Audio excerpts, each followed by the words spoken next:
Bismillahirrahmanirrahim. Assalamualaikum warahmatullahi wabarakatuh.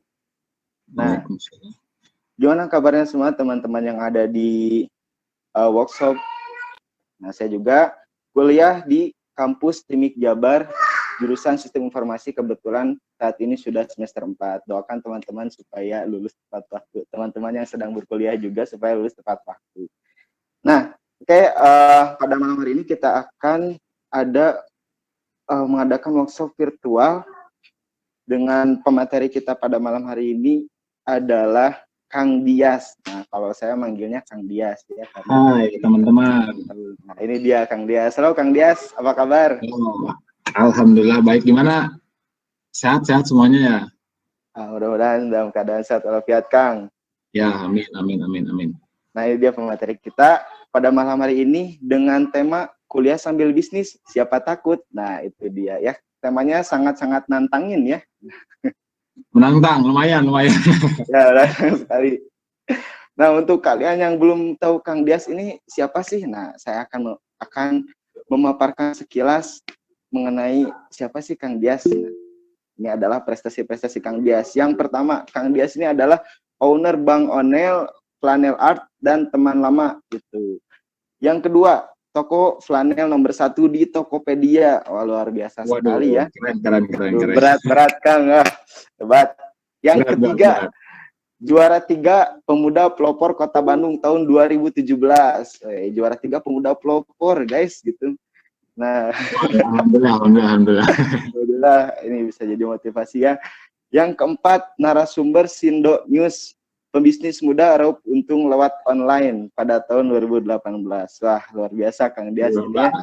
Okay. Dan yang terakhir adalah tim leader dari digital marketing Timik Jabar. Nah, ini dia. Ini adalah senior saya ya. Termasuk coach saya juga. Dan Kang Dias ini adalah salah satu alumni dari kampus Timik Jabar yang saat ini sedang melanjutkan studi S2-nya di Telkom University. Betul, Kang? Ya, betul. Di Telkom. Saya jurusan Teknik Elektro. Teknik Elektro. Luar biasa. Semoga ini prestasi-prestasi Kang Dias ini bisa menjadi motivasi kita semua untuk bisa istilahnya mengikuti jejak langkahnya gitu ya. Kalau bisa lebih, betul Kang? Ya, betul sekali teman-teman. Nah, itu dia Semoga ya. Hasil setelah melakukan kita sharing terkait bisnis dan kuliah ini ya, saya berharap nanti teman-teman bisa istilahnya kuliah tanpa biaya orang tua lah gitu, bahasa kerennya gitu. Amin. Keren. Benar ya, keren banget. Kapan lagi kita bisa dapat ilmu yang istilahnya kedepannya kita bisa membanggakan kedua orang tua kita, itu dia yang terpenting ya. Iya, makanya teman-teman pada malam hari ini simak nanti materi yang akan disampaikan oleh Kang Dias dengan baik, dengan cermat ya. Kalau ada yang perlu dicatat silakan dicatat ya. Dan nanti juga jangan lupa buat teman-teman yang ketinggalan untuk masuk ke virtual meeting pada Google Meeting pada malam hari ini, nanti bisa nonton di YouTube-nya ini Media Kampus Timik Jabar. Nah, itu dia ya. Nah, ini ada yang masuk lagi Kang. Banyak, ada Politeknik Sinarmas Berau, Kalimantan Timur. Oh, jauh-jauh nih Kang. Wah, ada dari jauh. Seluruh Indonesia. Buat relasi juga buat teman-teman. Jadi siapa tahu di Kalimantan Timur itu ada makanan khasnya gitu yang memang bisa dijual di Jawa Barat misalkan atau di daerah Jawa, itu keren tuh. Oh, bener banget Kang. Tuh kan jarang-jarang ya Kang makanan khas dari mana dijual di mana gitu. Nah, iya, betul. Makanan khas dari mana. Nah, itu dia ya. Nah, mungkin dari saya dan selaku moderator perkenalan hanya begitu ya teman-teman. Kalian juga sudah mengenal pemateri kita pada malam hari ini. Semoga nanti materi yang akan disampaikan oleh Kang Dias selaku materi bisa tersampaikan dengan baik dan bisa didengar dengan baik oleh kalian semua. Kita mulai aja nih Kang, gimana? Oh iya, boleh. Ya, kita mulai ya berarti. Nah iya. Waktu saya berapa sih? 30 menit. Ya, 30 menit untuk kita sharing Kang. Nah, mungkin itu saja dari saya selaku moderator. Selamat selamat menyimak materi yang akan disampaikan oleh pemateri kita pada malam hari ini. Semoga kalian stay terus untuk menyimak materi yang akan disampaikan. Silakan Kang Dias, waktu dan tempat saya persilahkan. Ya, baik, terima kasih panitia. Sekali lagi saya ucapkan ya banyak terima kasih ya kepada panitia gitu. Ya, karena mereka istilahnya rela menyisihkan waktu mereka untuk membuat acara ini gitu. Nah, oke, mungkin langsung saja saya share screen ya untuk bahan presentasi hari ini. Ntar saya cek dulu.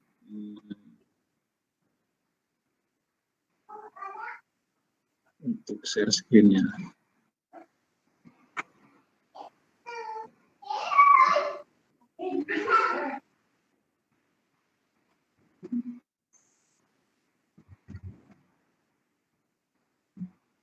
Apakah sudah bisa terlihat teman-teman atau belum? Masih belum?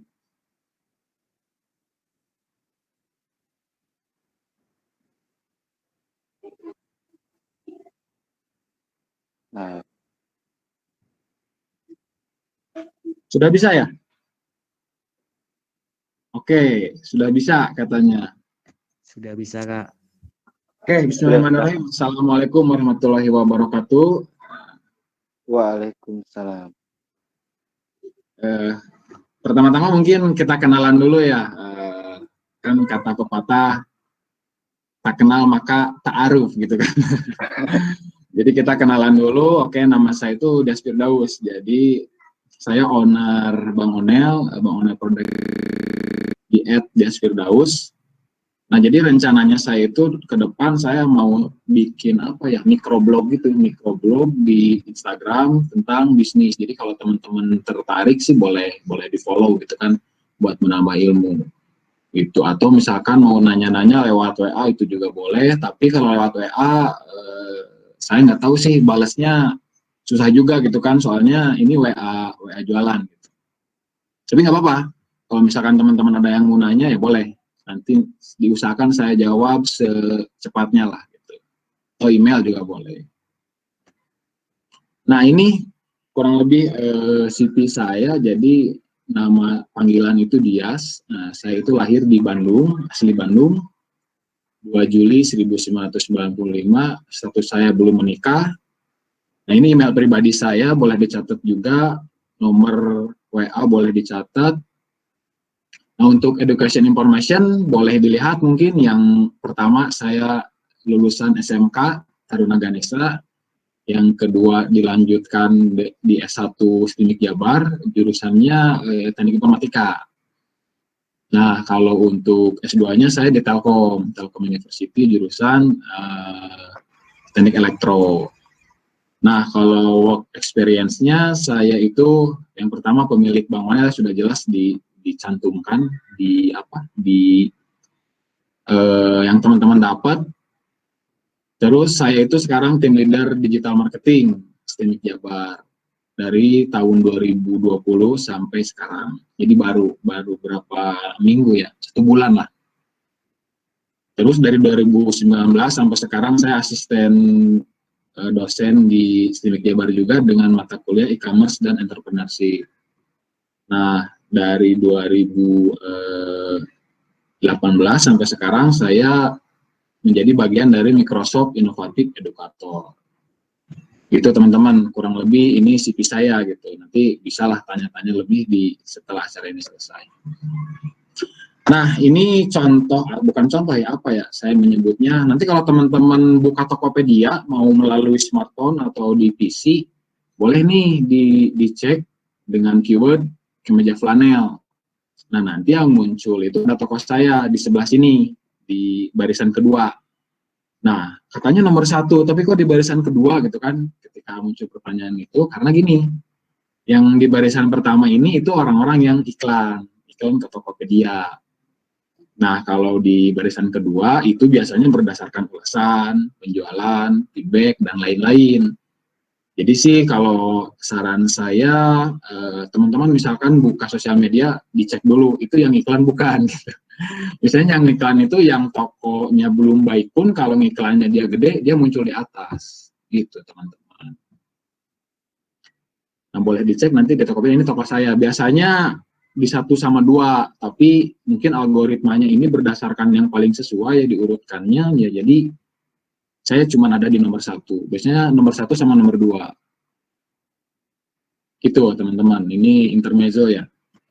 Oke, nah kalau diklik post yang tadi, produk yang tadi itu kurang lebih bakal seperti ini munculnya di Tokopedia.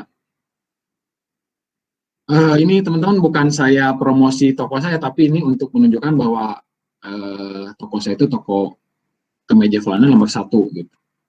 Nah, bisa dilihat mungkin di sini di feedbacknya juga sudah mencapai 1.620-an. Telah dilihat berapa ini? 232.683x dilihat. Gitu. Kurang lebih gitu. Nah, toko ini namanya toko Bang Onel. Jadi kalau teman-teman nemu toko Bang Onel itu berarti toko saya gitu, di marketplace. Nah, yang kedua ini Bang Onel Production, masih toko saya juga. Dengan feedback 1038, kalau tadi 1400-an, sekarang masih 1038 karena ini dibuatnya setelah Bang Onel yang pertama tadi muncul, baru saya buat Bang Onel yang kedua. Jadi saya punya 3 toko. Yang terakhir ini bisa dilihat ini namanya ONL Art ID. Nah, ini toko saya juga gitu teman-teman. Jadi kalau misalkan teman-teman lihat di Tokopedia banyak toko saya, nggak apa-apa ya. Karena itu strategi marketing saya. Jadi kalau nanti misalkan ada next talk show lagi atau next webinar lagi, bolehlah kita berbicara tentang strategi marketing asalkan bisnis teman-teman udah dimulai gitu. Harus Kang.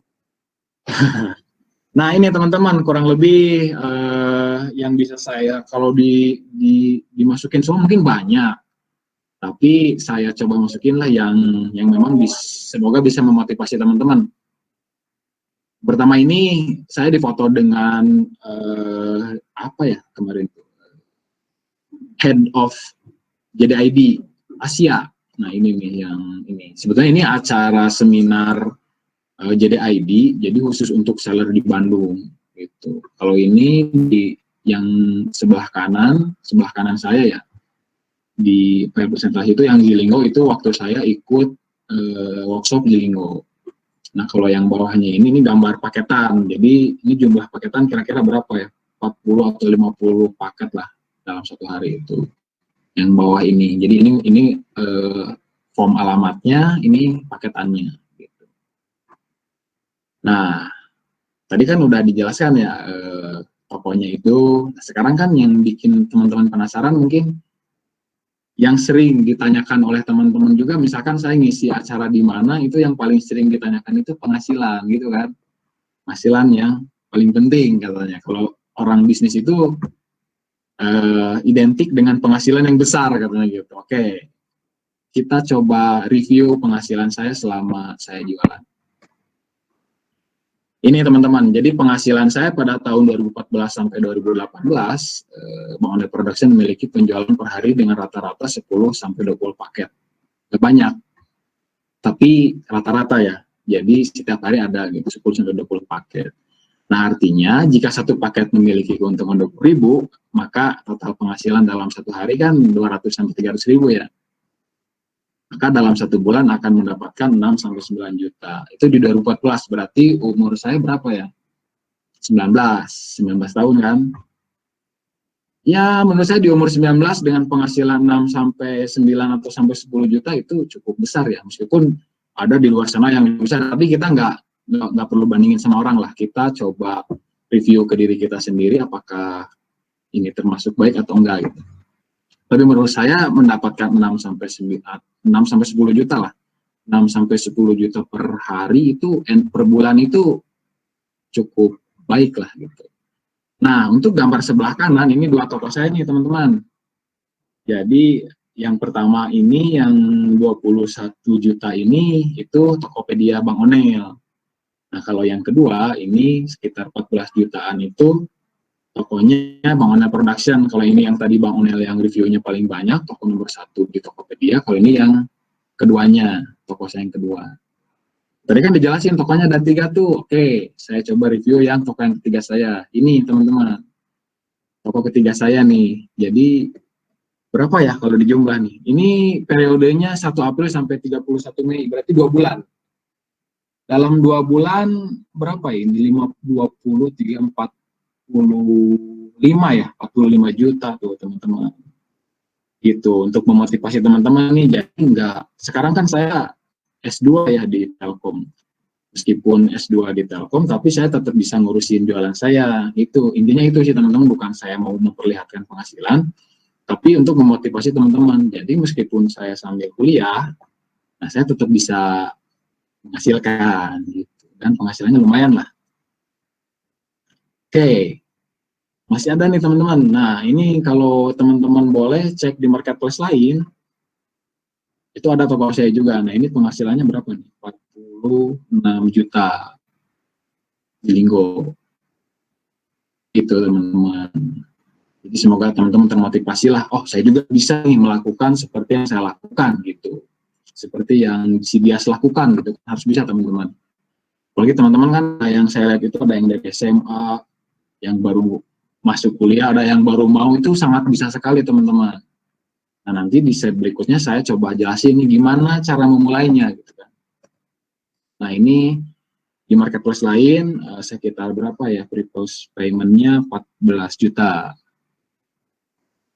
Di total ada berapa nih? 400 ya, ada ya? Atau enggak? Gitulah teman-teman. Harus kalkulator Kang, harus kalkulator Kang. Harus kalkulator katanya. Kurang lebih seperti itulah. Jangan dihitung ya. Saya jadi malu kalau dihitung. Kurang lebih seperti itu teman-teman. Nah jadi intinya ketika kita kuliah jalan, tapi bisnis pun jalan. Gitu teman-teman. Oke, kita langsung masuk ke agenda aja ya. Jadi yang tadi kan pengenalan nih, intermezzo penjualan, penghasilan, dan lain-lain. Nah, sekarang agenda keduanya itu jualan apa, terus tips dan trik memilih jualan berdasarkan data. Nanti saya coba kasih berdasarkan data, lalu media apa yang digunakan, apakah melalui media sosial, atau e-commerce, atau social commerce, dan lain-lain. Itu nanti kita coba bahas. Gitu. Terus menutup. Nah, ini teman-teman yang perlu dicatat, jadi katanya bisnis itu tentang untung dan rugi katanya. Oke, ini yang jadi masalah nih. Jadi orang-orang itu mikirnya di bisnis itu katanya kalau nggak untung ya rugi katanya gitu. Padahal nggak teman-teman. Kalau prinsip saya di bisnis itu hanya ada untung. Kalaupun di persentase atau ada apa ya, ada perbandingannya 70 banding 30, 80 banding 20 lah. 80 banding 20. Jadi 80% kita pasti untung. 80 pasti untung. 20-nya yaitu kita pelajari gitu. Karena apa? Ketika kita masuk ke dunia bisnis, lalu kita misalkan down, kita jatuh, itu bukan rugi sebetulnya. Ya bisa dibilang rugi, tapi gimana kita menyikapinya itu teman-teman. Kalau misalkan kita bisa menyikapinya dengan baik, dijadikan pelajaran, itu bisa jadi untung untuk kita. Jadikan pelajaran. Orang-orang nggak bisa dapat pelajaran seperti itu. Gitu. Jadi ambil pengalamannya itu. Jadi yang namanya bisnis itu menurut saya 80 untung, 20 rugi. Perbandingannya gitu. 8 banding 2.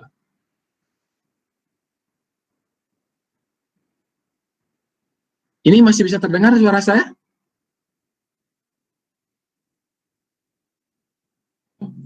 Masih Kak. Bisa, Oke. Kak. Kita lanjut ya. Oke. Nah, masalahnya ini teman-teman, jadi kita itu terlalu takut untuk jatuh, gagal, lalu rugi. Hasil kita jadi sering menunda, bahkan seringkali berpikir berlebihan sebelum melakukan sesuatu. Jadi, belum melakukan bisnis, sudah, aduh gimana kalau rugi, aduh gimana kalau A, aduh gimana kalau B, nah itu yang jadi masalah. Selama saya menjumpai orang-orang yang ingin bisnis tapi nggak bisnis-bisnis, ingin bisnis tapi nggak mulai-mulai, nah ini. Jadi dia itu overthinking untuk gimana kalau jatuh, gimana kalau gagal, lalu gimana kalau rugi. Kalau kata Bob Sadino gini, ketika kita mau bisnis, terus kita kan bingung, aduh nggak ada modal misalkan. Lalu dikasih modal, lalu bingung lagi, aduh ini modalnya udah ada, kita bisnis apa? Bisnisnya udah ada, udah yang ngasih tahu, lalu bingung lagi, aduh nanti marketingnya apa, nah itu yang salah. Jadi kita mulai dulu, nanti sambil di jalan sambil belajar gitu teman-teman. Nantilah kita di next slide ada penjelasan sedikit bisnis apa yang bagus, terus langkah-langkah awal untuk melakukan bisnis di sosial media di slide berikutnya. Kalau bisa ditulis sih, atau nanti teman-teman bisa cek rangkumannya di YouTube-nya Media Kampus. Nah selanjutnya kan tadi masalahnya ini kan kita terlalu takut untuk jatuh, gagal, lalu rugi. Nah, penyebabnya ternyata adalah teman-teman terlalu sering mendengarkan perkataan orang lain. Jadi, ketika kita merasa takut jatuh, takut gagal, lalu takut rugi, itu karena kita terlalu sering mendengarkan kata-kata orang lain. Contohnya gini, aduh gimana kalau saya rugi nanti orang-orang mandang saya gimana, kalau saya jatuh, saya bisnis lalu jatuh orang-orang mandang saya gimana. Nah itu yang jadi masalah itu. Padahal kan mereka tidak pernah memberikan value sedikit pun kepada kita. Jadi intinya sih kita pede. Kita pede melakukan, percaya diri melakukan apa yang memang kita inginkan gitu. Misalkan kita mau bisnis, udah lakukan. Do it gitu kan. Lakukan. Itu teman-teman.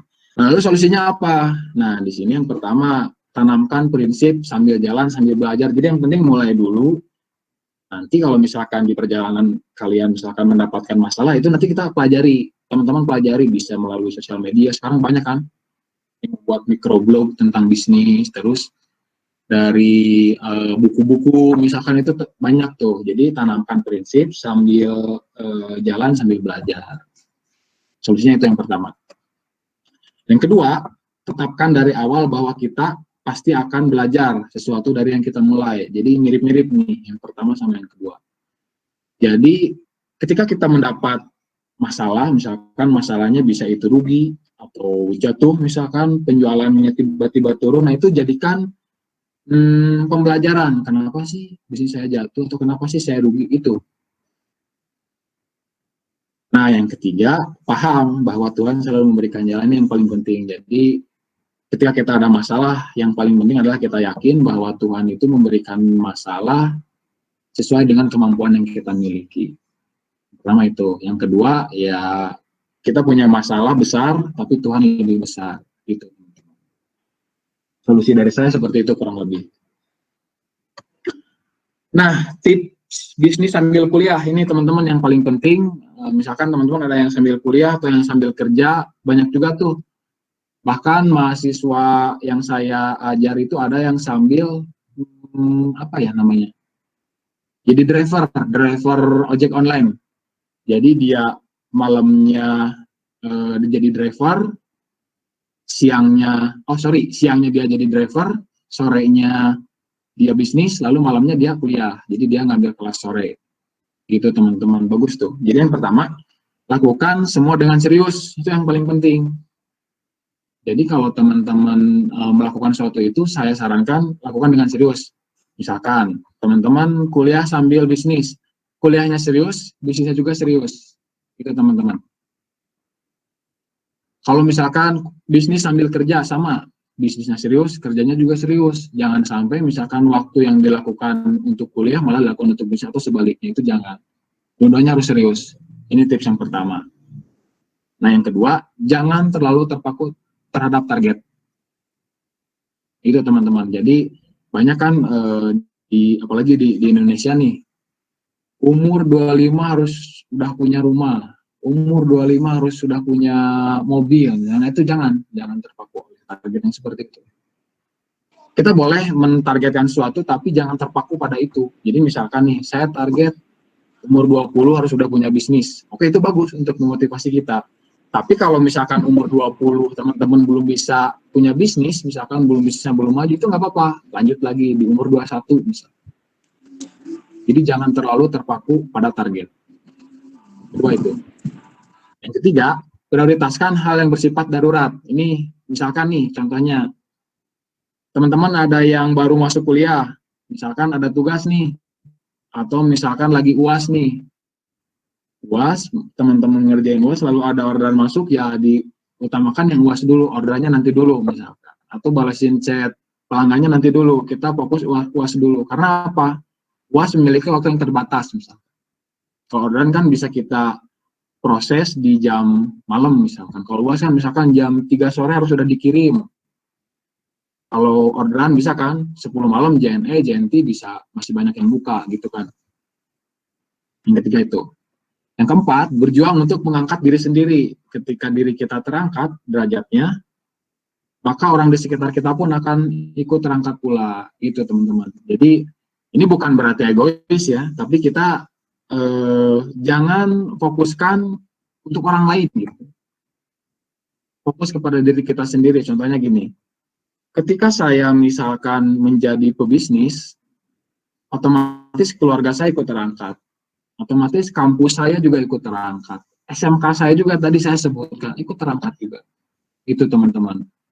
Jadi intinya berjuang untuk mengangkat diri sendiri, karena ketika diri kita sendiri terangkat derajatnya, nah orang di sekitar kita pun akan ikut terangkat gitu teman-teman. Nanti kan misalkan nih si A di daerah tadi Makassar, wah jadi pebisnis keren nih. Nanti kan orang-orang di sekitar tempat tinggalnya juga, wah si A tuh jadi pebisnis, coba ikutin, misalkan gitu kan. Itu terangkat tuh, keluarga kita terangkat, sekolah kita terangkat, tetangga-tetangga kita terangkat, gitu teman-teman. Bahkan ada yang bagus nih, karena saya muslim, tempat saya ibadah pun itu ikut terangkat teman-teman, gara-gara suka sholat di Masjid Anu katanya gitu. Itu bahkan sampai segitunya gitu. Ketika kita berjuang mengangkat kesejahteraan diri, banyak orang yang ikut terangkat teman-teman. Gitu. Yang kelima, be fastest. Jadi jadilah yang tercepat. Jadi kalau misalkan teman-teman udah mengikuti talk show ini atau virtual talk atau webinar misalkan, saya sarankan jadi yang tercepat. Misalkan udah ada bayangan nih mau bisnis A, udah langsung besok harus sudah mulai gitu. Atau misalkan mau bisnis makanan, ya udah oke, besok saya bikin Instagramnya tentang makanan, oke. Atau besok saya cari pengetahuan tentang makanan di daerah sekitar, itu bagus gitu. Nah yang selanjutnya yang keenam, start first. Jadi kalau misalkan di daerah teman-teman nih, biasanya kan kalau yang masih yang masih umur-umur muda itu umur 19, 20, 21, 22 itu nggak mau mulai pertama tuh, itu jadi masalah juga. Jadi inginnya tuh ketika orang lain mulai baru kita ikut. Itu jangan, saya sarankan sih mulai yang pertama. Nggak apa-apa, di daerah teman-teman belum ada, di kampus teman-teman belum ada yang uji, saya yang jadi pelopor. Itu teman-teman. Yang selanjutnya, yang ketujuh, be unique. Jadilah yang unik di antara yang lain. Kalau misalkan bisnis makanan, tadi contohnya di Garut ya, saya contohin Garut kan dodol ya, terkenal dengan dodol misalkan. Jadi yang unik, misalkan dodol rasa keju, atau dodol rasa strawberry atau yang lain-lain lah. Jadi yang unik pokoknya. Nah itu yang bakal dicari oleh pelanggan. Atau daerah mana ya? Daerah Kalimantan nih, misalkan terkenal dengan obat-obatan herbal. Nah itu boleh tuh, bagus. Itu teman-teman. Nah, jadi intinya apa? Ketika kita bisnis sambil kuliah, kita jangan memprioritaskan salah satu. Misalkan karena kita bisnis sambil kuliah, bisnisnya 90%, kuliahnya 10%, yang penting lulus, nah itu jangan. Saya sendiri nggak kayak gitu. Bisa dilihat teman-teman ini. Jadi meskipun saya bisnis sambil kuliah, nah ternyata bisa juga nih mendapat, nah bisa teman-teman bahas sendiri ya, sebagai lulusan terbaik pertama, katanya program studi teknik informatika jenjang sarjana, dengan indeks prestasi kumulatif, saya blurkan karena dari tadi kita ngomongin angka terus ya. Kita pokoknya intinya saya menjadi lulusan terbaik pertama di STIMIK Jabar pada wisuda ke-10. Jadi meskipun saya sambil bisnis, tadi saya sudah ceritakan, saya juga bisa menjadi atau bisa berprestasi lah. Nah itu teman-teman. Jadi tipsnya apa ini yang 7 ini gitu. Contoh keduanya ini yang sudah tadi panitia sebutkan, saya menjadi pemuda pelopor berprestasi Kota Bandung 2017. Jadi, nah ini saya cerita sedikit juga. Intinya sih kalau teman-teman mau melakukan sesuatu itu lakukan semuanya dengan serius. Contohnya ini yang pemuda pelopor ini. Jadi saya ceritanya itu membuat aplikasi Android di RW Tapi saya nggak mikir ini mau gimana, enggak. Saya pokoknya bikin dulu, masalah itu masalah nanti, itu prinsip saya. Nah, kebetulan nih ada panitia yang datang ke kampus bilang ke dosen saya nih, ini butuh peserta lagi katanya, butuh berapa peserta. Nah, saya ditawarin, saya presentasi ke panitia pemuda pelopor, alhamdulillah saya lolos 3 besar. Gitu teman-teman. Jadi intinya meskipun saya bisnis, tapi kuliah saya harus tetap dijaga. Jadi bisnis saya jalan, kuliah saya juga jalan. Gitu teman-teman. Oke, ini kita masuk, mungkin kita percepat, jualan apa katanya. Pengen banget nyoba jualan atau bisnis tapi bingung. Nah, ini kan yang sering teman-teman rasain, kita bingung nih, jualan apa, bisnis apa gitu kan. Nah, tips yang pertama, sebisa mungkin pilih jenis produk yang Anda sukai, yang teman-teman sukai. Misalkan teman-teman suka dengan gaming misalkan, itu boleh tuh jadi penjual cash, bukan cash, kayak misalkan alat tambahan buat game gitu kan, kayak joystick dan lain-lain, itu kan sekarang banyak tuh. Atau misalkan teman-teman senang dengan traveling misalkan, boleh tuh jadi vlogger misalkan, boleh. Atau teman-teman misalkan senang dengan modeling misalkan, boleh tuh jadi jualan pakaian-pakaian muslim misalkan, atau pakaian-pakaian yang kekinian, itu sangat boleh sekali. Jadi intinya sebisa mungkin pilih jenis produk yang teman-teman sukai, itu tipsnya. Karena kedepannya kita bakal cari target pasar kita dari produk kita, itu teman-teman. Mungkin ini target pasar nantilah kita obrolin lebih jauh. Sekarang kita yang umum dulu. Nah, berikut nih adalah 4 jenis produk yang worth it untuk memulai berjualan di sosial media. Ini teman-teman yang boleh nanti dicatat atau nanti saya share lah file presentasinya, nanti tanya panitia aja apakah boleh atau tidak. Yang pertama, fashion. Jadi jenis produk yang worth it digunakan atau dijual di sosial media itu yang pertama fashion, teman-teman. Jadi apakah pada new normal demand fashion akan tetap sama? Jawabannya ya. Ini pengalaman saya kemarin nih. Saya hitung, saya analisa itu untuk penjualan di fashion itu akan turun gitu kan dengan adanya corona ini. Tapi ternyata tidak, teman-teman. Malah cenderung naik, tapi relatif stabil, tapi cenderung naik. Nah, ternyata kegiatan WFA membuat kegiatan seseorang dengan internet semakin tinggi. Jadi itu artinya peluang berjualan produk ini sangat besar. Apalagi kemarin kan berbarengan dengan bulan puasa ya. Jadi fashion sangat mungkin sekali untuk dijual di sosial media di era corona ini, di era pandemi ini. Itu teman-teman. Yang pertama itu. Yang kedua, produk perawatan dan kecantikan. Ini juga ternyata industrinya sangat besar. Jadi demand industri ini sangat besar. Karena setiap orang ingin terlihat awet muda, bersih, dan memiliki kulit yang sehat. Itu teman-teman. Jadi berjualan produk ini sangat besar potensinya, tergantung dengan kualitas produknya. Nah, itu mungkin bisa teman-teman cari tahu, karena saya tidak tahu ya produk kecantikan yang baik itu yang kayak gimana, saya nggak tahu. Mungkin teman-teman nih, khususnya perempuan-perempuan, kalau misalkan senang dengan make up, atau kalau sekarang make up artis yang kayak gitu, itu boleh tuh.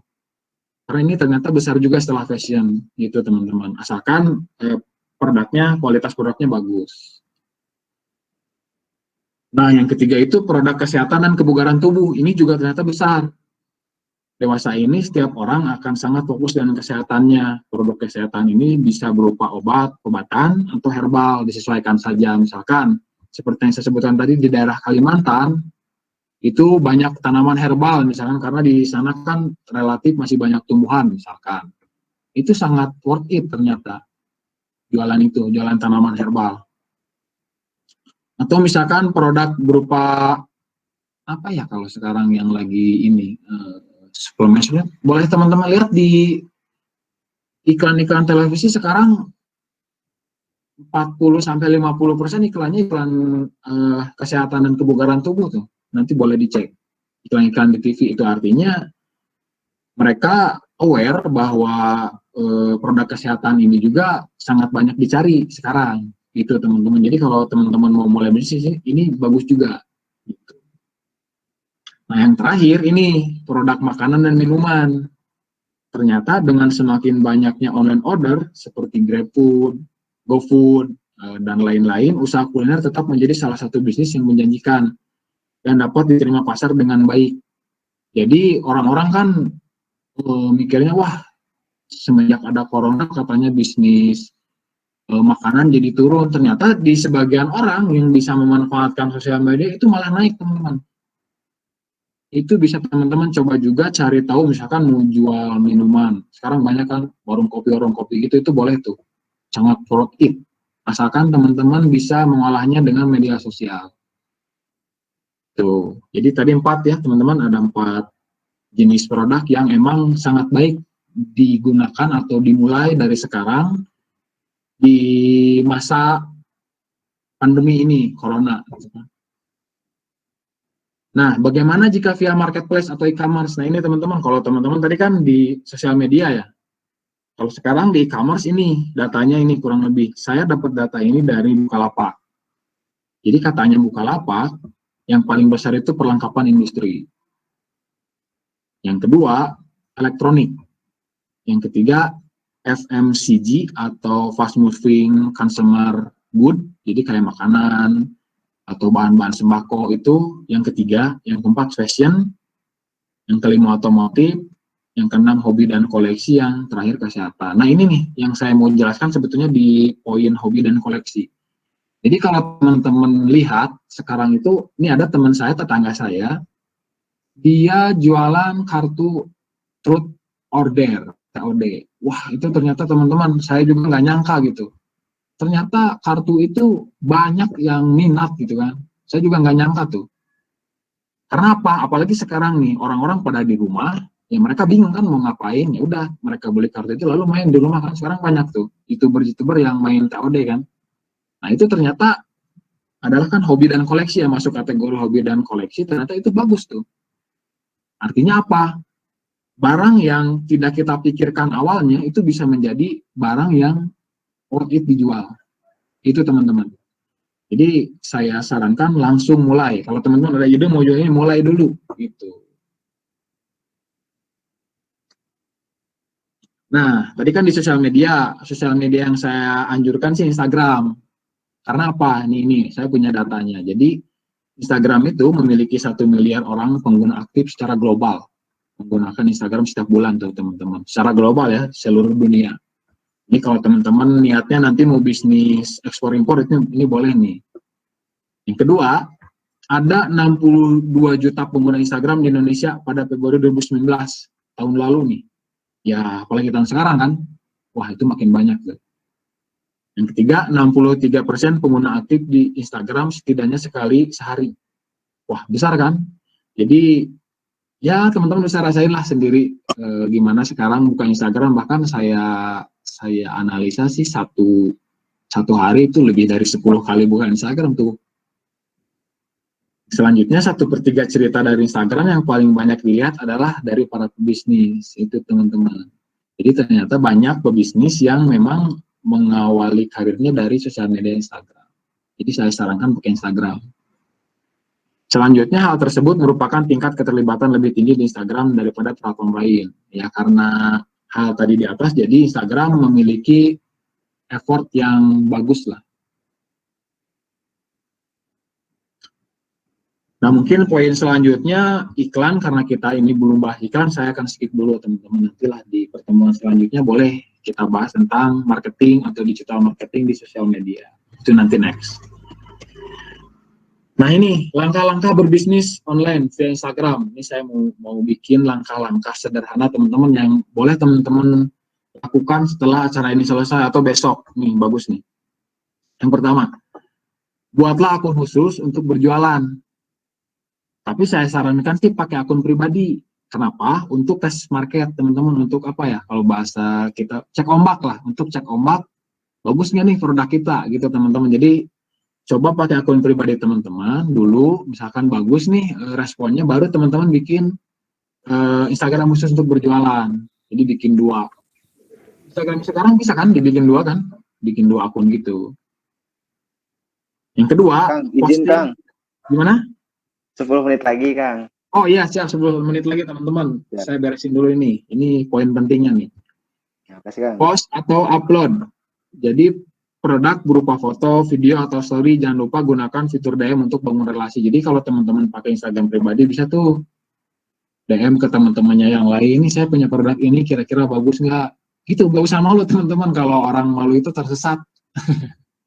Jadi intinya, kita jangan peduli dengan penilaian orang lain lah, kita fokus dulu kepada diri kita sendiri, sampai orang-orang mengakui kita, gitu. Selanjutnya, yang ketiga, kerjasama. Jika follower kita sedikit, mulailah bekerjasama dengan orang yang sedang memiliki pengaruh atau sistem bisa bagi hasil atau profit bagi dua. Itu bisa tuh, misalkan ada teman-teman yang followernya lebih dari 5.000, boleh tuh promosiin kepada mereka, sistemnya bagi hasil, misalnya. Itu terserah teman-teman gimana caranya, pokoknya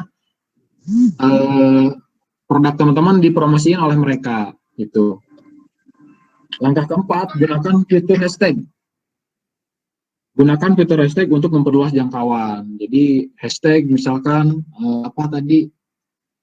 tanaman herbal Kalimantan, itu boleh tuh. Hashtag tanaman herbal suplemen, itu boleh. Pokoknya gunakan hashtag untuk memperluas jangkauan teman-teman, jangkauan postingan teman-teman. Langkah kelima, manfaatkan fitur ini untuk teman-teman yang mau bisnis di offline, gunakan Google My Business. Itu teman-teman coba daftar tuh. Jadi nanti toko teman-teman bisa terdaftar di Google Maps. Nanti boleh coba teman-teman daftar di Google My Business. Diinstal dulu lalu daftar, itu boleh. Yang keenam, mulai dan konsisten. Itu yang paling penting.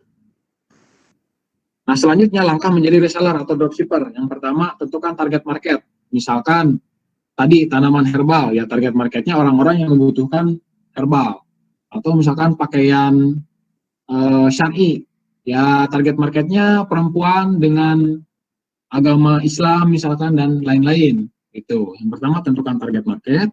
Yang kedua, pilih produk dan produsen atau distributor atau grosir yang cocok untuk kerjasama. Jadi teman-teman cari nih distributor atau grosir yang cocok kira-kira di teman-teman melakukan kerjasama dengan mereka. Banyak tuh di Instagram juga banyak. Yang ketiga, membuat list langkah kerja. Jadi misalkan besok saya upload, hari berikutnya saya DM-in orang-orang, hari berikutnya lagi saya join dengan yang followersnya banyak, itu boleh. Yang keempat, menulis goal dan reward. Kalau saya gitu. Jadi goalnya di tahun ini apa, misalkan tahun ini harus ada 10 penjualan. Rewardnya apa? Ketika ada 10 penjualan, misalkan saya memberi hadiah kepada diri saya sendiri sepatu, itu saya sering lakuin tuh teman-teman. Jadi biar semangat antara goal dan reward. Yang kelima, bangun branding pembeda. Misalkan kalau di toko A itu kemeja, misalkan saya nih, toko yang lain itu kemeja flanel kan gitu-gitu aja gitu. Kalau saya kemeja flanel saya, nanti kalau teman-teman cek, itu tipe namanya itu awalnya A, belakangnya A. Misalkan Anovita. Kemeja flanel red list black Anovita. Nah itu contohnya. Jadi buat branding pembeda. Gitu teman-teman. Kalau misalkan kopi apa, harus ada pembeda dengan kopi yang lain. Itu. Selanjutnya, pilihan terakhir adalah bergabung dengan marketplace khusus. Ini saya bukan mempromosikan marketplace mereka, tapi saya menyarankan, kalau misalkan teman-teman masih bingung nih, teman-teman bisa cari namanya Meso dan Reds App. Itu boleh tuh gabung di sana jadi reseller. Itu sangat baik. Tapi teman-teman baca dulu nanti gimana aturannya. Nah, kalau kata Jack Ma, if you don't do it, nothing's possible. Jadi kalau teman-teman tidak melakukan hal yang saya tadi sebutkan semuanya dari awal, itu sia-sia teman-teman. Jadi yang paling penting itu adalah teman-teman melakukannya secepat mungkin. Gitu. Oke, sudah selesai ini. Q&A ya sekarang? Oh ya. Oh, sudah selesai Kang? Sudah. Alhamdulillah. Materinya sangat luar biasa, menarik sekali Kang. Aduh, mantap. Ya, langsung saja. Untuk teman-teman yang mau nanya, boleh pertanyaannya langsung ditulis atau diketik di kolom di room chat-nya ya. Waktunya 20 menit untuk tanya jawab nih Kang.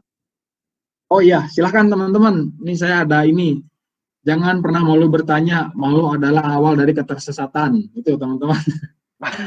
Tanya aja. Sebelum nanya ada quotes dulu tuh. Boleh, Ada quotes silakan dulu yang mau tuh. tanya. Ini gimana nih sistem nanyanya? Ditulis di sini ya? Ya, ya ini Kang nanti di kolom komentar ada yang ngetik, itu ada yang nulis, boleh. Nah, ini Kang ada satu dari Rovotif Indonesia. Kalau FTM atau volume target market itu maksudnya gimana ya Kang? Nah, itu Kang. FTM atau follow target market. Yang pertama sih kita tentuin dulu target market kita siapa. Misalkan kita jualan atau kita bisnis makanan ya, kita list dulu target market kita. Misalkan kita bisnisnya itu apa ya? Ayam lah, misalkan fried chicken. Ya kita list dulu target market kita siapa kira-kira. Misalkan orang-orang yang sedang istirahat, orang-orang kantoran yang sedang istirahat misalkan. Atau yang kedua orang-orang yang memang sedang membutuhkan atau sedang lapar misalkan. Nah, itu kita list dulu. Nah, setelah kita list kita baru cari. Ketika kita cari kita ikuti mereka. Itu. Jadi FTM itu follow target market itu kurang lebih seperti itu. Kalau misalkan teman-teman bisnisnya bisnis kopi ya kita list dulu. Misalkan orang-orang yang kira-kira menyukai kopi itu orang-orang seperti apa? Misalkan anak-anak indie misalkan gitu kan. Orang pecinta senja misalkan itu yang di list itu. Itu teman-teman. Oh, Gitu kan? seperti itu. Kita tentukan dulu target market kita sebelum melakukan following mereka. Nah, itu dia tadi jawaban dari Kang Dias. Mudah-mudahan bisa menjawab ya, Kang. Ya, mudah-mudahan bisa menjawab. Kalau misalkan masih kurang ini, boleh ditanya di grup. Nanti, ini grupnya masih terus ini kan, terus. Masih Kang, masih ada. Tuh, kalau kalian yang nanya kurang nanti boleh lewat grup. Nah, gitu ya. Boleh lewat grup. Nanti saya sebisa mungkin jawab secepatnya, teman-teman. Nah, itu. Terus ini ada lagi nih, Kang. Dari Nur Rohmah. Nah, ini sebentar sebelumnya buat yang mau tanya, tolong sebutkan nama dan dari mana gitu ya. Kalau kampus-kampus mana, kota mana gitu. Ini ada Nur Rohmah. Gimana caranya ngilangin nggak percaya diri saat mau mulai? Soalnya ngerasa relasi sedikit. Nah, itu dia, Kang. Silakan. Gimana ya? Yang pertama sih yang tadi saya sebutkan, teman-teman. Kalau misalkan teman-teman nggak percaya diri itu alasannya kenapa? Biasanya kita nggak percaya diri itu karena kita takut dengan omongan orang. Itu. Wah, takut kita disangka sok-sokan, takut kita disangka sok keren mulai bisnis itu. Biasanya itu. Jadi, kalau misalkan saran saya itu jangan pernah dengerin kata-kata orang lah. Apalagi yang negatif itu jangan. Yang positif juga jangan. Itu bisa membuat kita mengawang-awang tuh. Kalau kita dapat itu nggak baik juga gitu kan. Yang penting kita fokus dulu kepada diri kita. Kita mau mulai bisnis, sudah mulai. Itu teman-teman. Jangan pernah mikirin orang lain lah. Dalam tanda kutip ya. Soalnya ngerasa relasi sedikit. Nah, ini kalau ngerasa relasi sedikit, tambahlah relasi. Itu banyak caranya seperti ikut seminar ini, atau misalkan ikut seminar-seminar yang lain, terus kita perkenalkan diri, jangan malu lah. Jangan malu, ini saya Dias nih, misalkan dari Bandung. Gimana teman-teman sehat, misalnya itu bagus tuh. Nambah relasi juga. Itu. Itu kurang lebih. Siap, Nut. Gitu. Jadi untuk Nurrohmah tadi jawabannya ya kayak gitu. Jadi jangan dengerin omongan orang gitu, Kang. Ya, gitu. Fokus kepada yang mau kita lakukan. Nah, itu dia. Luar biasa jawabannya. Kemudian ini ada dari Novia Ayu. Kak, gimana caranya supaya produk kita bisa menarik perhatian? Nah, ini dia, Kang. Menarik sekali pertanyaannya. Kak, gimana caranya supaya produk kita bisa menarik perhatian? Nah, ini bagus nih, pertanyaan yang menarik. Siapa? Novia Ayu ya? Ya. Yang pertama, seperti yang tadi saya sebutkan, cari dulu target marketnya. Percuma kita produknya bagus, tapi target market kita salah. Misalkan, kita mau bisnis herbal, tapi target market kita misalkan orang-orang anak kecil, misalkan itu salah. Mau sebagus apapun produk kita, ketika target marketnya salah itu kurang baik, gitu teman-teman. Nah, jadi yang paling penting pahami dulu, mulai dulu bisnisnya, lalu cari target marketnya, kira-kira siapa. Nah, setelah ketemu target marketnya, lalu buat produk kita semenarik mungkin. Makanya kalau kata Bill Gates sekarang yang lagi rame, dia bilang, ketika kita bisa membuatnya baik, kenapa kita tidak bisa membuatnya terlihat baik gitu. Jadi buatlah terlihat baik. Itu, teman-teman. Novi Ayu gitu ya. Jadi tentukan dulu target marketnya, lalu buat produk kita sebaik mungkin. Nanti otomatis orang-orang akan tertarik. Asalkan target marketnya jelas. Itu. Nah, itu Kang. Nah, itu buat Novi Ayu jawabannya mudah-mudahan memuaskan ya, karena luar biasa sekali jawabannya. Kalau menurut saya sih sudah cukup mewakilkan pertanyaannya. Ini Kang, ada lagi yang nanya dari Rafika Mulia Indah. Kang, bagaimana di saat kita sedang menjalankan bisnis jualan, lalu di tengah perjalanan ada kesibukan di kuliah dan bisnis kita tertunda, bagaimana cara kita mengatasinya? Itu dia, Kang. Bagaimana kita, sebenarnya saya gini sih, saya selama, apalagi sekarang ya, sekarang S2 itu ternyata saya share ke teman-teman lebih sibuk dari S1. Jadi beban berpikir kita lebih kan. Nah, ternyata ya bisa-bisa aja sebenarnya. Jadi asalkan kita bisa memprioritaskan teman-teman. Siapa ini, Rafika ya? Jadi prioritaskan Rafika misalkan, tapi jangan sampai ditunda bisnisnya. Saya sarankan gitu. Soalnya gini, kalau bisnis Rafika ditunda artinya nggak jalan, nanti orang-orang yang sekarang mulai bisnis nanti bisa mengalahkan yang Rafika sudah bangun dari lama. Jadi saya sarankan tetap jalan, cuman mungkin porsinya dikurangi. Yang awalnya misalkan 50% untuk bisnis, 50% untuk kuliah, karena kuliahnya sibuk, dikurangilah. Jadi 30% bisnis, 70% kuliah. Asalkan jangan ditunda. Itu saran saya. Karena kalau ditunda, ditakutkan itu banyak pebisnis lain yang mulai, lalu bisa mengalahkan bisnis kita yang udah dibangun sejak lama. Itu yang jadi bahaya. Itu kurang lebih gitu. Siapa, Rafika ya? Itu Rafika. Wah, keren benar. Jadi jangan ditunda ya, dikurangi porsinya. Tetap jalan gitu. Oh, jadi dikurangi ya, Kang, jangan ditunda bisnisnya, tapi tetap jalan gitu. Dikurangi porsinya, misalkan asalnya 50% jadi 30%. Saya juga gitu sekarang. Awalnya 50% untuk kuliah, 50% untuk bisnis. Nah, sekarang setelah saya S2, 70% kuliah, 30% bisnis. Tapi yang penting tetap jalan. Itu, teman-teman. Lanjut pertanyaan selanjutnya nih, Kang. Ada dari Irma Siti Komala. Apa yang dibutuhkan seorang pengusaha secara psikologis untuk menjadi berhasil? Itu dia, Kang, pertanyaannya. Aduh, pertanyaannya berat ini. Berat. Secara psikologis, yang pertama, pengalaman. Nah, gimana cara dapat pengalaman? Yaitu, kalian mulai dulu. Kalau kalian nggak mulai, psikologis kalian ya udah di situ. Itu. Jadi bagaimana cara membangun mental kita, psikologis kita harus mulai dulu.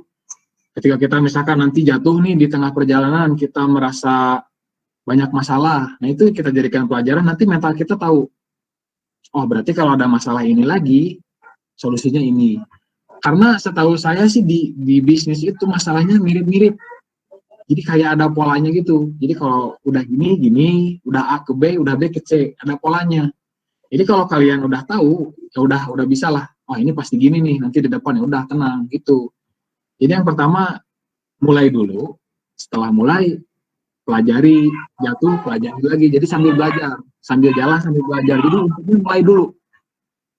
Secara psikologisnya, ya itu, mulai dulu lah. Nanti ketika teman-teman mulai, itu pasti kebangun tuh psikologinya.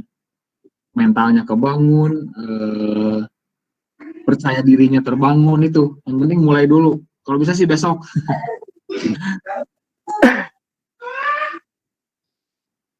Gitu, Kang? Ya, gitu. Nah, itu dia Irma ya jawabannya. Mudah-mudahan terjawab sudah pertanyaannya ya.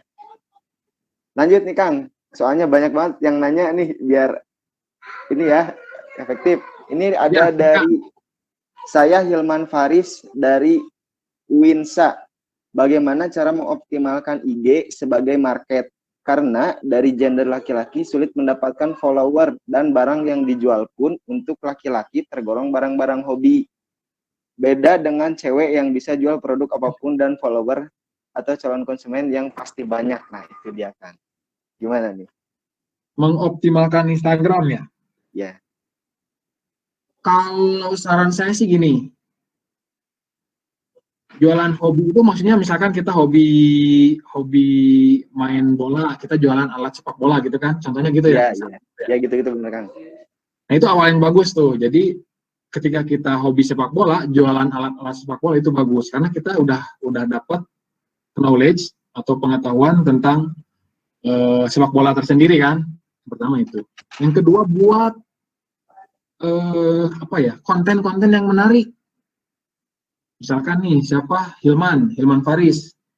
Hilman Faris akan menggunakan akun Instagram pribadi untuk bisnisnya misalkan. Nah, itu bisnis sepak bola, bisnis barang-barang olahraga misalkan nih sebuah kontennya isinya cerita. Misalkan kan kalau di Instagram itu bisa multiple slide ya. Slide pertama misalkan isinya ternyata Messi lebih baik dari Ronaldo. Nah, misalkan gitu. Slide keduanya isi lagi apa? Nah, di slide ketiga baru postingan kita, jualan kita. Nanti manfaatkan juga hashtag. Nah, kalau teman-teman udah memanfaatkan itu, saya yakin followernya naik.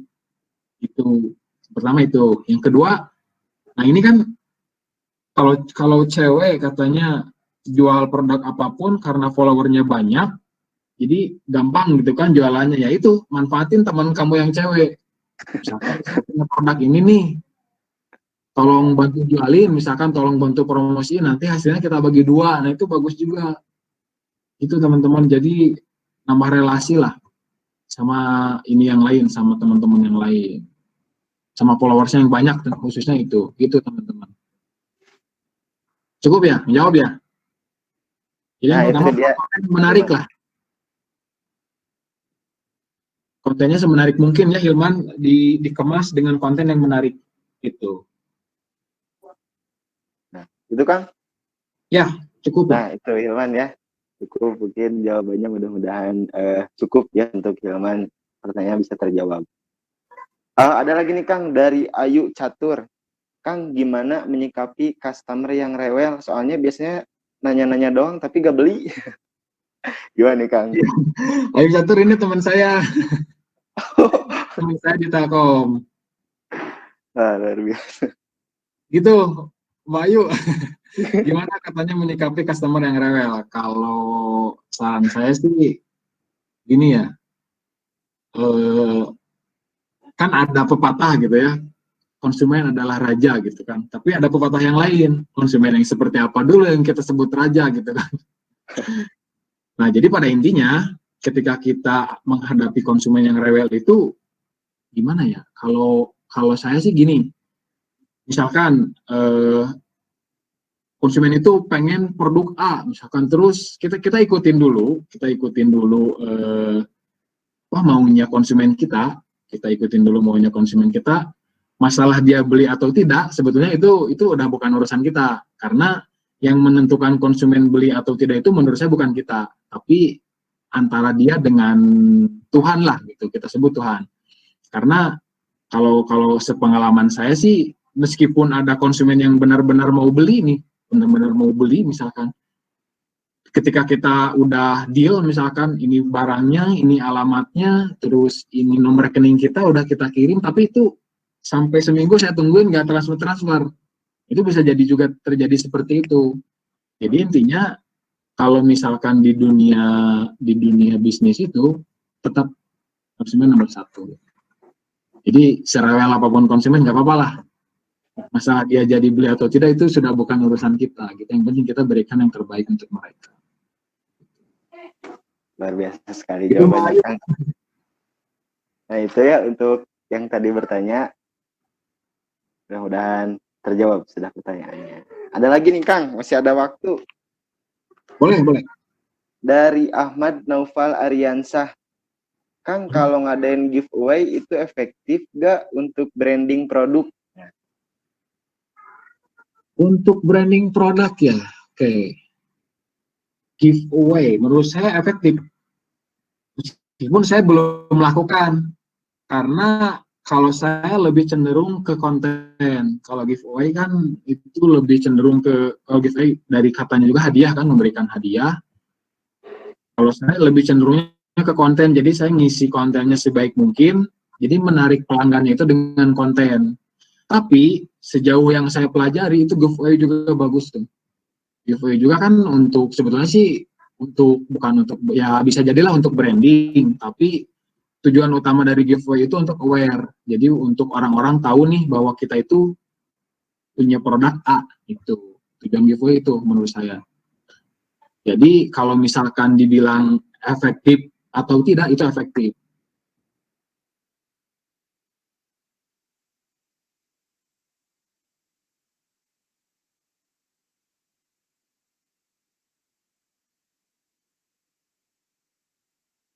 Tapi kalau perusahaan-perusahaan misalkan BRI, perusahaan bank kan, brandingnya apa? Dengan web series, itu salah satu branding mereka, cara mereka branding. Nah kalau misalkan teman-teman ada modal ya bisalah dengan konten-konten yang bagus, misalkan bikin web series, atau bikin short movie, atau bikin tutorial, atau bikin yang tadi microblog, yang seperti yang saya buat. Kalau saya cenderung ke sana untuk branding. Ya, tapi kalau misalkan pertanyaannya tadi dibalik lagi, efektif atau tidak, ya saya rasa efektif. Oh iya. Gitu. Jadi intinya giveaway itu efektif ya Kang, meskipun masih banyak cara lain buat branding gitu ya? Iya, betul. Giveaway efektif meskipun banyak cara lain, betul. Nah itu ya dari tadi Kang Awan Nopal, mudah-mudahan terjawab pertanyaannya. Ada lagi nih Kang, masih ada soalnya waktunya. Bang, misal kita mau jual makanan di startup kayak Grab, kita bisa bikin makanan yang enak, tapi pesaingnya banyak di luar sana, jadi nggak banyak konsumen yang tahu gimana caranya biar konsumen tahu kalau kita eksis di pasar. Jadi ya Kang. Gini, kalau sepengalaman saya ngobrol sama orang-orang yang memang sudah terjun ke dunia bisnis makanan, gini. Yang pertama nih, ini bisnis, ini yang dinamakan bisnis gitu. Yang pertama ini, ternyata di Grab, di GoFood itu ada, kalau di bisnis saya sih di marketplace ada namanya PIC. Nah, teman-teman cari nih PIC-nya. Biasanya dia yang bakal handle misalkan daerah Bandung, di-handle oleh satu orang tuh. Misalkan gitu. Nah, teman-teman cari tuh orang itu. Itu cara pertama. Jadi ketika kita dapat kontak orang itu, kita lah bisa ke dia, ini saya punya produk misalkan bla bla bla bla, mohon dibantu caranya. Nanti dia bakal ngasih tahu kita tentang pengetahuan untuk jualan di GrabFood, di GoFood gitu. Cari PIC-nya atau orang GoFood-nya lah. Pertama itu. Tapi kalau susah, kan susah dicari orang kayak gitu. Kalau susah, misalkan nomor 2 yang tadi, bikin unique value, nilai yang menjadi produk kalian dengan produk orang itu unik, beda. Kalau saran saya gini, misalkan saya jual martabak nih, saya jual martabak, itu banyak kan di GoFood, di GrabFood itu banyak sekali martabak. Nah, saya bikin unique value, saya bakal bikin yang murah. Misalkan pasaran itu 12 sampai 20 ribu, saya bikin yang 10 ribu. Terus nggak ada untungnya, misalnya nggak apa-apa.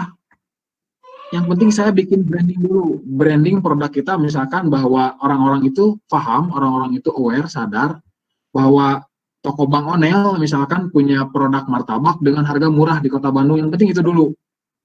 Nah, nanti di next step, baru kita melakukan action penjualan. Misalkan, yang tadi 10.000 masih ada tapi dibatasi, misalkan hanya 100 paket, sisanya yang 15.000, sisanya yang 20.000, itu di next step-nya teman-teman. Jadi yang pertama buat unique value dulu, untuk agar konsumen itu aware, sadar dengan produk kita. Yang penting itu. Jadi jangan langsung teman-teman ingin keuntungan yang banyak seperti yang tadi saya disebutkan di slide awal-awal. Jangan dulu ke sana arahnya, tapi cari dulu unique value-nya. kurang lebih gitu. Oh gitu. Ya. Siapa Melisa ya? Gitu Melisa Kang. Nah itu untuk Melisa, mudah-mudahan jawabannya kalau menurut saya sih sangat mencukupi ya. Nah ada lagi yang mau bertanya mungkin boleh. Tapi kayaknya Boleh waktunya tuh, udah beres silakan. nih Kang. Ada lagi nggak? Oh ini nih, Kang, saya mau nanya lagi, kalau cara daftar jadi seller di Zalora gimana ya? Soalnya nggak ada APK Seller Center di Play Store dan web pun nggak ada option daftarnya, cuma ada login doang. Ini siapa? Rovotip ya? Rovotip kayaknya udah mulai jualan ya. Jadi gini, untuk Rovotip Indonesia ada beberapa marketplace yang memang khusus untuk undangan. Jadi kita nggak bisa daftar langsung. Jadi ya sebisa mungkin sih perbaiki dulu Instagramnya, marketplace yang lainnya, karena biasanya mereka nyari dari situ, nyari dari Instagram, nyari dari marketplace yang lain. Contohnya kemarin apa ya nama ininya, Pasaro itu startup baru di Indonesia, baru mau launching bulan Juli. Kalau teman-teman punya produk nih boleh pasarin di sana, namanya pasaro.co.id kalau nggak salah. Itu bisa daftar langsung di webnya, tapi harus diverifikasi dulu. Beda kalau saya kan di WA langsung sama orang pasaronya, karena mungkin Tokopedia udah bagus, kayaknya mungkin itu. Mereka WA saya katanya ada produk yang mau dijual nggak di sana, sampai dibikinin sama mereka gitu. Nah, mungkin untuk di Zalora karena saya nggak main di Zalora, mungkin di Zalora itu khusus untuk yang diundang seperti itu, gitu Rokotip.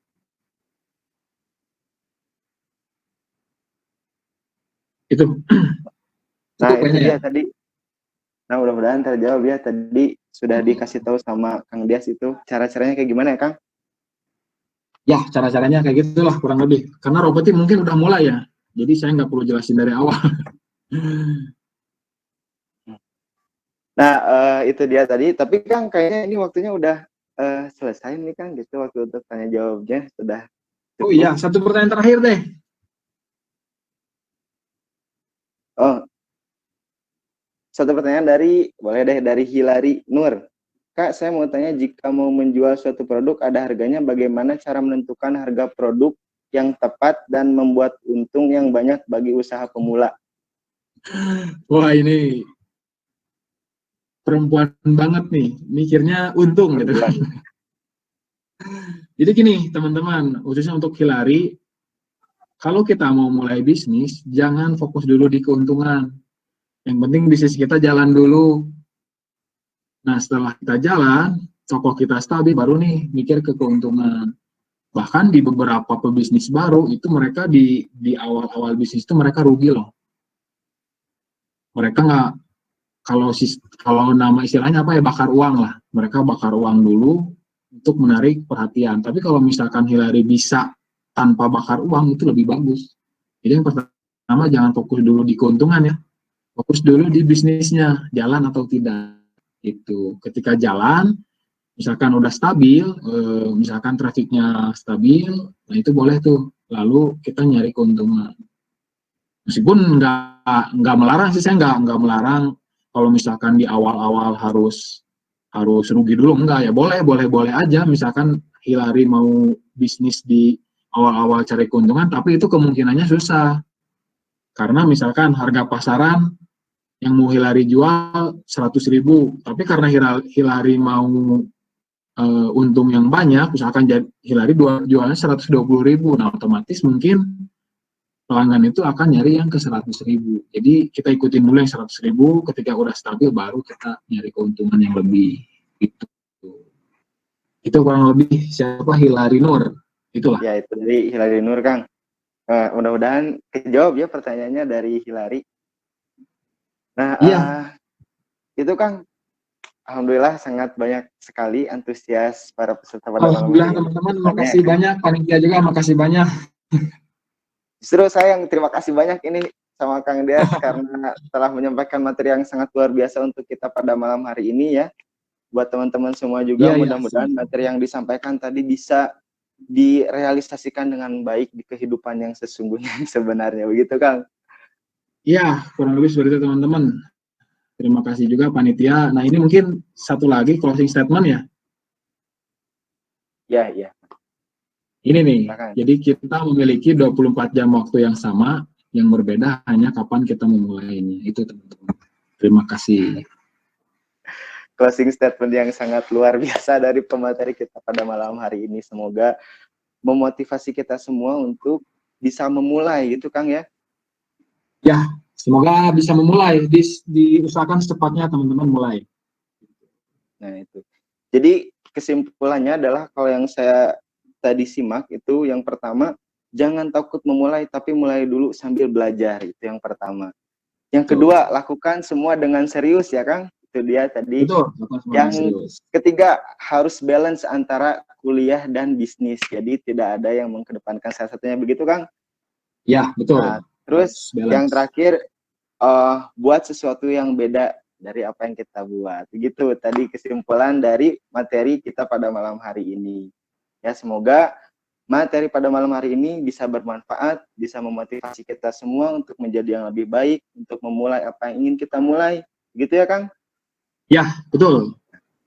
Kalau ada yang pertanyaan yang belum terjawab, mohon dimaafkan karena waktu sangat terbatas. Kalaupun mau juga nanti bisa di grup ataupun bisa lewat sosmed atau sosial medianya dari pemateri kita ya. Kang Dias tadi sudah ada Instagramnya, ya, boleh ada di-follow lah dan nanti. Sebagainya. Ya, betul. Nah itu. Dan jangan lupa juga follow IG kami di Media Kampus ya, Media Kampus Teknik Jabar itu. Dan buat teman-teman yang nggak bisa masuk atau yang tidak mengikuti materi melalui Google Meet ini bisa menonton acara pada malam hari ini di YouTube kami Media Kampus Teknik Jabar, itu dia ya. Buat teman-teman yang ketinggalan nggak usah khawatir, tenang aja, nggak usah risau karena ada YouTube kami di Media Kampus Teknik Jabar, itu dia. Ya, saya cukupkan pertemuan kita pada malam hari ini. Semoga kedepannya kita bisa membuat kegiatan yang lebih luar biasa lagi. Walaupun nanti sudah bisa tatap muka, mungkin nanti kita akan adakan workshop yang secara offline gitu ya, supaya lebih menarik lagi. Terima kasih untuk semuanya yang sudah hadir. Semoga materinya bisa bermanfaat untuk kalian semua, bisa dijalankan, bisa memotivasi kalian untuk menjadi lebih baik lagi. Dan jangan sampai putus silaturahmi ya, karena tadi juga membahas masalah relasi. Mudah-mudahan kita semua bisa berjumpa lagi di lain waktu, lain acara. Saya Bayu Arya Sapaka sebagai moderator pamit undur diri.